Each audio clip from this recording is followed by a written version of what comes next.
Pourquoi ce livre? Ce livre est né surtout d'une volonté de sortir d'une guerre de tranchées idéologiques autour de la justice internationale. Il y a ceux qui disent que la justice est fait aspirer par les rapports de force internationaux, qu'elle est nullement indépendante, et de l'autre côté, il y a ceux qui ont une vision dithyrambique, apologétique de la justice internationale, qui ne lui trouvent que des mérites. Et donc je voulais montrer de manière beaucoup plus fine comment la justice internationale se fait, comment elle se passe, quelles sont ses règles, quels sont ses modes de fonctionnement, quelles sont ses limites, ses ambiguïtés, et comment elle interagit avec les processus de paix.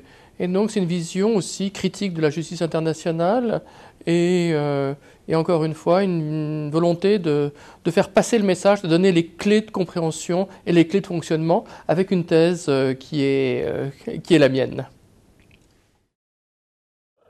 Avant même que naissent les tribunaux pénaux internationaux, en 93, même en 92, en décembre 92, il y avait à Genève un curieux spectacle qui était quasi schizophrène. D'un côté, il y avait les chefs de guerre pour l'ex-Yougoslavie qui participaient au processus de paix dans un bâtiment des Nations Unies, au Palais des Nations à Genève.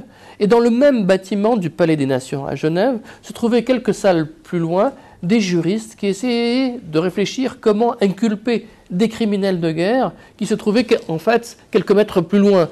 Donc on avait un spectacle totalement étonnant, et je me souviens encore du trouble de certains diplomates occidentaux qui disaient « c'est très étrange, on nous demande de faire la paix avec les Milosevic, les Karadzic, les Mladic, et de l'autre côté, on nous demande de les mettre en prison. Alors comment arriver à résoudre cette tension ?»